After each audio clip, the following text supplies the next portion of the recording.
Good morning बच्चों। आज के इस वीडियो में हम आप लोग को कक्षा 12 हिंदी अनिवार्य संस्कृत यानी कि जो संस्कृत दिदर्शिका के नाम से जाना जाता है उसमें हम आप लोग को पाठ 2 संस्कृत भाषायां महत्वम संस्कृत भाषा का महत्व में दूसरे संस्कृत गद्यांश से पढ़ाना शुरू करते हैं। आप लोग यहाँ से जो है पढ़ना शुरू करें। क्या लिखा गया है? संस्कृतस्य साहित्यम सरसम व्याकरणस्य सुनिश्चितम तस् गदे पदे चा लालितम भावबोध सामर्थ्यम अद्वितीयम श्रुति माधुर्य वर्तते। अब इसका हिंदी अनुवाद करके आपको हम बताते हैं। क्या लिखा गया है? संस्कृतस्य साहित्यम सरसम, संस्कृतस्य यानी कि संस्कृत का साहित्यम सरसम साहित्य सरस, व्याकरणस्य सुनिश्चितम और व्याकरण सुनिश्चित है, तस् गदे पदे चा तस् यानी कि उसके या इसके उसके गद और पद में लालित भावबोध सामर्थ्यम, भावबोध सामर्थ्यम यानी कि भाव को स्पष्ट करने की शक्ति, अद्वितीयम अनुपम, श्रुति माधुर्य वर्तते और सुनने में मधुरता है। एक बार पुनः फिर से देखिए।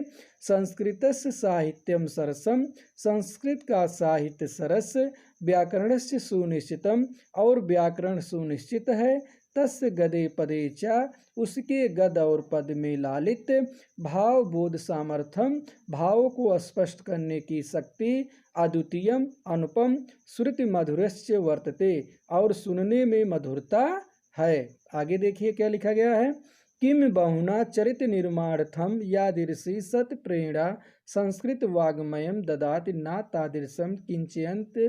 लिखा गया है किम बहुना यानी कि अधिक क्या कहा जाए, चरित निर्माणार्थम यानी कि चरित्र निर्माण के लिए, यादृशी यानी कि जैसी, सत प्रेरणा यानी कि सत प्रेरणा, संस्कृत वाग्मयम ददात संस्कृत साहित्य देता है, ना तादृशम तादृशम यानी कि वैसी वैसी, किंचित अन्यथ कोई दूसरा साहित्य में नहीं। यानी कि अधिक क्या कहा जाए, चरित्र निर्माण के लिए जैसी सत्प्रेरणा संस्कृत साहित्य देता है, ना तादृशम किंचित अन्य वैसा कोई अन्य साहित्यों में नहीं है। मूलभूता नाम मानवीय गुणानाम यादृशी विवेचना संस्कृत साहित्य से वर्तते ना अन्यंत्र तादृशी।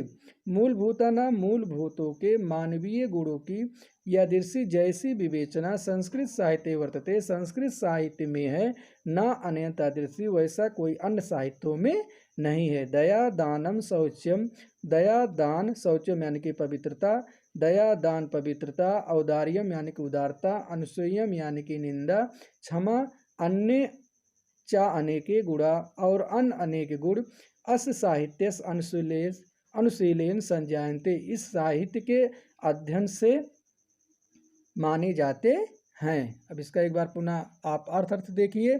संस्कृत का साहित्य सरस और व्याकरण सुनिश्चित है, उसके गद और पद में लालित, भावों को स्पष्ट करने की शक्ति, अनुपम और सुनने में मधुरता है। अधिक क्या कहा जाए, चरित्र निर्माण के लिए जैसी सत्प्रेरणा संस्कृत साहित्य देता है वैसे कोई अन्य साहित्यों में नहीं है। मूलभूतों के मानवीय गुणों की जैसी विवेचना संस्कृत साहित्य में है वैसे कोई अन्य साहित्यों में नहीं है। दया दान पवित्रता उदारता निंदा क्षमा और अनेक अन्य गुण इस साहित्य के अध्ययन से उत्पन्न होते हैं। सज्जायन्ते यानी कि उत्पन्न होते हैं। अब इसके बाद के अर्थ संस्कृत गद्यांश को पढ़ते हैं। संस्कृत साहित्य आदि कवि वाल्मीकि महर्षि व्यासा कवि कुलगुरु कालिदासा अन्य चा भास भारवी भवभूतादेव महाकवया स्वकीय ग्रंथ रत्ने अद्याप पाठका नाम हृदय ब्रजान्ते।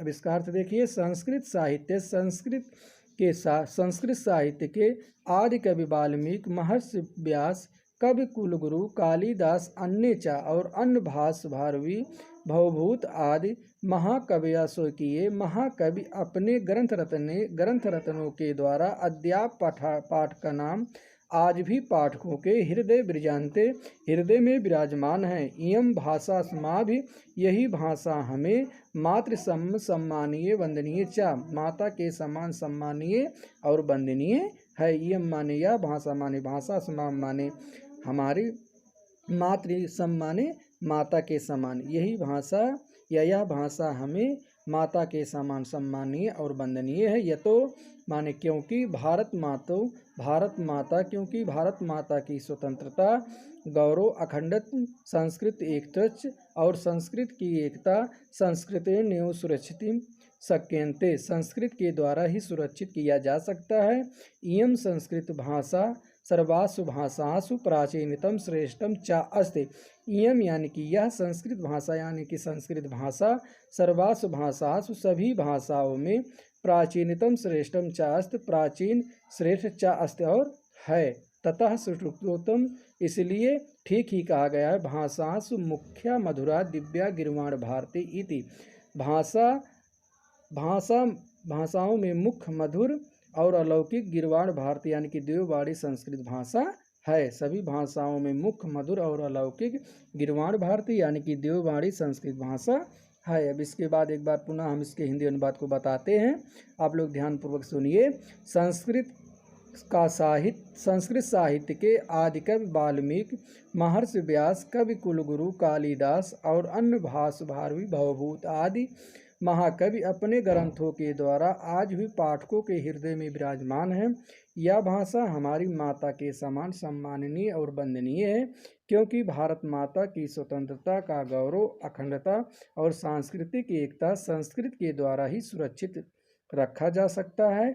यही संस्कृत भाषा सभी भाषाओं में प्राचीन और श्रेष्ठ है। इसलिए ठीक ही कहा गया है, भाषाओं में मुख्य मधुर और अलौकिक गिरवाण भारती इति देववाड़ी संस्कृत भाषा ही है।